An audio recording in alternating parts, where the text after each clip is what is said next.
Good day everyone! Welcome po sa ating online seminar. Ako nga po pala si Ryuji F. Abe from Bulacan State University and kasalukuyan po akong nagtitake ng kurso Business Administration major in Financial Management. So today, I am going to share to you guys yung mga kaalaman ko about the nature of drugs and drug abuse. So please listen carefully to what I am going to discuss. So let's start.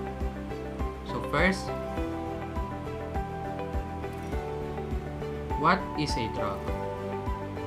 Ano nga ba yung drug? A drug is a chemical substance that influences the function of living cells and alters the body or mental processes when taken into the body or applied through the skin. So, some drugs are legal, some are illegal, and some are prescribed by the doctors to treat illnesses. Whether a drug is legal or not, or can be purchased without any prescription, varies by country. So, there is what we call recreational drugs, that are chemical substances that people choose to take for enjoyment, like for example, nicotine, tobacco, and alcohol. So, next slide po tayo. How are drugs taken? So, first we have ingestion. It is the consumption of a drug by simply eating or drinking, and it is probably the simplest and oldest method of taking a substance. So second, inhalation. It is the consumption of a drug by simply inhaling or breathing in. It is usually used in taking illegal drugs, but merong ding mga kind of drugs that are really taken by inhalation. For example is yung paggamit ng nebulizer to inhale medication.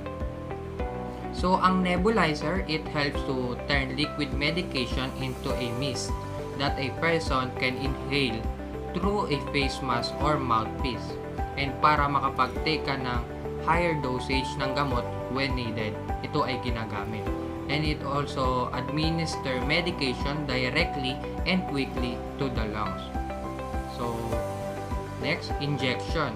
It is a method of introducing a drug into the bloodstream through using a hypodermic needle, which is pierced through the skin into the body. So, use as suppository. It is a small, round, or cone-shaped object that you can put in your body. It is often put into your bottom to deliver medication. So, once the suppository is inside, it will melt or dissolves and releases its medication. So last, applied topically. It is a medication that is applied to a particular place or in the surface of body like eyes or skin. So many drug types fall under topical drugs, including lotions, creams, ointment, gel, and drops. So next slide po tayo. What is addiction? So, addiction isn't limited to alcohol and drugs. People may be addicted to things like food, gambling, shopping, or anything that hinder a healthy lifestyle. When things come out of control and people act compulsively, no matter what the consequences, it is called addiction. The addiction can take over the entire life of one person, and most of the time, people suffer because of addiction. It ruins their life and their relationship with other people, especially their relationship to their family. So next slide po tayo.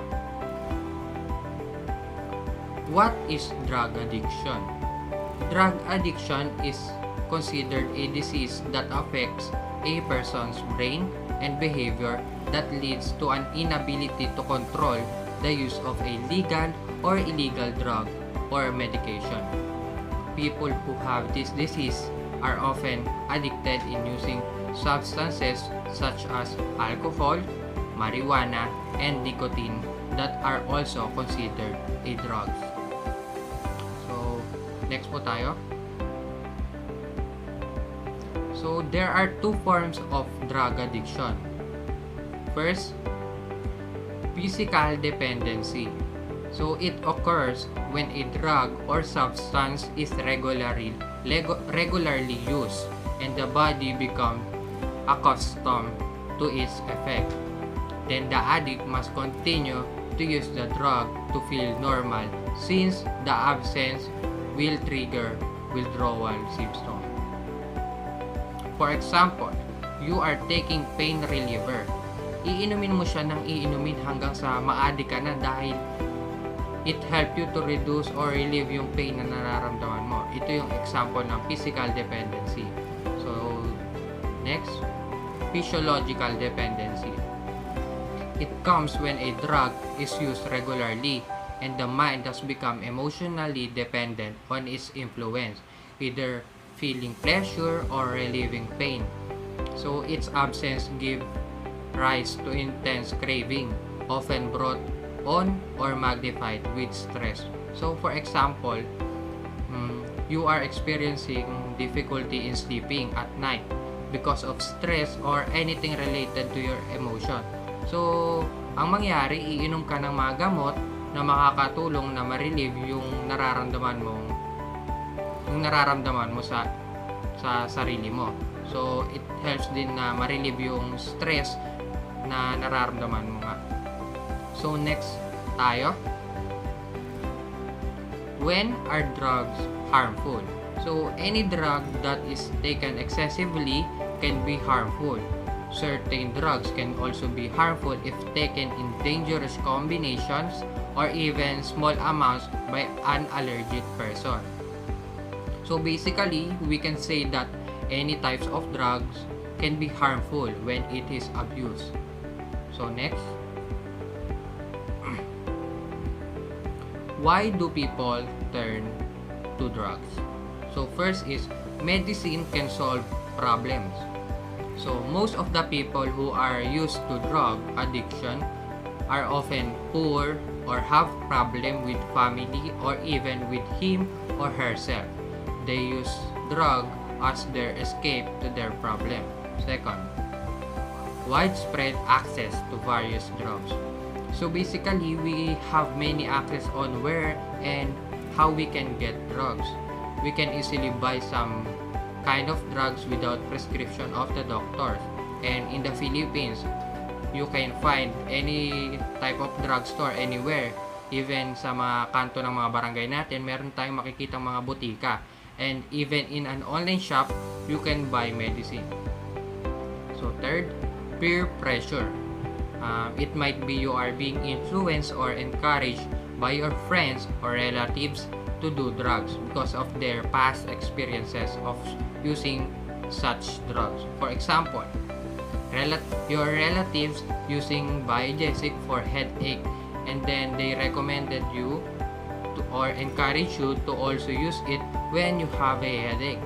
So gagamitin mo na rin yung gamot na ito. It because na-encourage ka ng ibang tao na gamitin mo ito dahil dun sa experience nila na maganda. So, next, the notion that drugs give enjoyment to user and in the context that is used and as an alcohol substitute. Simply because for the user, it makes them feel better or make them happy when they take drugs. Just like kung ano yung binibigay na pleasure ng alak ay kaya ring maibigay ng isang specific na drug. For example, most of our workers at the end of their working hours, sometimes umiinom sila ng alak pag nakakaramdam sila ng pagod sa trabaho because they believe that it can help them to relieve yung pagod na nararamdaman nila. So dito naman ay magte-take na lang sila ng gamot instead na uminom sila ng alak na makakatulong din ma-relieve yung pain na nafe-feel nila because of work. Like for example, taking Alaxan FR. So dahil dun sa effect ng gamot ay nagiging addict na rin sila sa pag-take nito. Same as to alcohol. So next po tayo. What is drug abuse? So, drug abuse is the use of a illicit chemical substance which result in physical, mental, or social impairment of an individual. So what is licit and illicit substance and its example? So illicit drugs is a substance which are legal and not forbidden by the law. For example is tobacco and alcohol. While the illicit drugs are referred to highly addictive and illegal substances such as heroin, marijuana, and methamphetamine hydrochloride, or also known as locally as shabu. Drug abuse can result in physical, mental, or social impairment of an individual, like for example, extreme weight loss, relationship problems, hallucination, and depression. So next slide. Oh my god. Next slide again.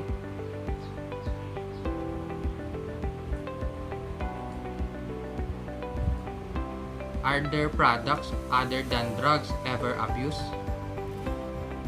Yes, there are products aside from drugs are being abused. Substances such as glue, paint thinners, fuel, and other breathable solvent that contains dangerous chemicals. For example, di ba yung sa mga fuels or yung mga solvent, boy nga na tinatawag nila, nagtitake sila ng mga various yung mga dangerous chemicals like for example yung rugby, yung mga paint thinners, parang ginagamit nila ito yung para mapawi yung gutom na nararamdaman nila. So next, common causes of drug abuse. First is unhappy home.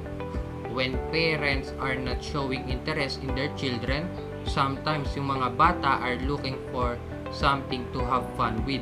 And madalas dahil nga yung mga parents ay hindi nila pinapakita na may interest o paki sila dun sa mga anak nila, nagkakaroon ng lack of parental values and guidance. So dito maaari silang mapunta yung mga bata sa hindi magandang sitwasyon. Dito naman pumapasok yung peer pressure. They might be easily influenced or encouraged by their peers to do drugs. So, domestic violence, whether verbal or physical, it can cause the victim to be depressed or be anxious due to the trauma experienced by the victim. Sometimes they use drug, whether illegal or legal, be their escape to their problem. People, especially the younger one who suffer domestic violence, most likely to end up being drug addict because of their experience that they are trying and want to forget yung mga nangyari sa kanilang masasama. So, curiosity. Dahil sa curiosity, nagkakaroon tayo ng desire to experience doing drugs. And pag na-try na natin ito, most of the time, maraming tao, especially yung mga kabataan ang hindi na nakakaalis o nakakatigil sa ganitong uri ng gawain. So next, desire to escape from harsh realities.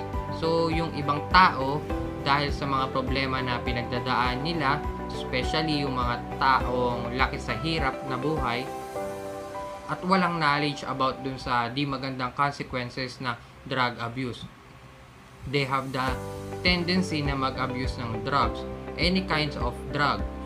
Most of the time, pumapasok sila sa ganitong gawain dahil ito na lang yung bagay na naiisip nila na makakaresolba sa problema nila o makakatulong ito para makalimot sa mga pinagdadaanan nila sa buhay. So, next slide po tayo. Effect of drug abuse. So, first, malnutrition. So, ito yung pinakamadali nating mapapansin sa mga drug addict. Nagkakos yung pag-abuse nila sa drugs ng extreme weight loss. Dahil sa effect ng drugs na tinitake nila, they miss their regular meals and nawawalan sila ng gana kumain. Second, panic reaction. Loss of thought processes may trigger panic reaction or an invulnerability feeling. Both state can result in injury and death, and the prolonged harmful reaction include anxiety and depressive condition, breaking with the breaking with the reality that can last from a couple of days to months. Abuse of drugs can lead to both short or long-term changes in our brain. Most of the time, the user lost their sanity and they seem like kind of crazy. Most of the people who abuse drugs suffer brain disorder like anxiety, depression, or even being a suicidal. So last, physical damage. Drug abuse can weaken the immune system, increasing the risk of infection and illness. Also, most of the time, they are neglecting themselves, forgetting about personal hygiene. Kaya mapapansin talaga natin na madalas sa mga nag-a-abuse ng drugs ay hindi na maganda yung itsura nila. So, kidney failure, tuberculosis, severe weight loss, and deficit in vitamins are some of the adverse physical complications. So, next. Drug abuse preventing measure. Next slide. So first, exhaust all communication channels. So you can talk to people you trust, such as friends, parents, siblings, cousins. Get free to open up and share your emotion with them and concern, because no one else will sympathize with you but yourself and the people who's close to you. Second, learn how to cope with negative emotion.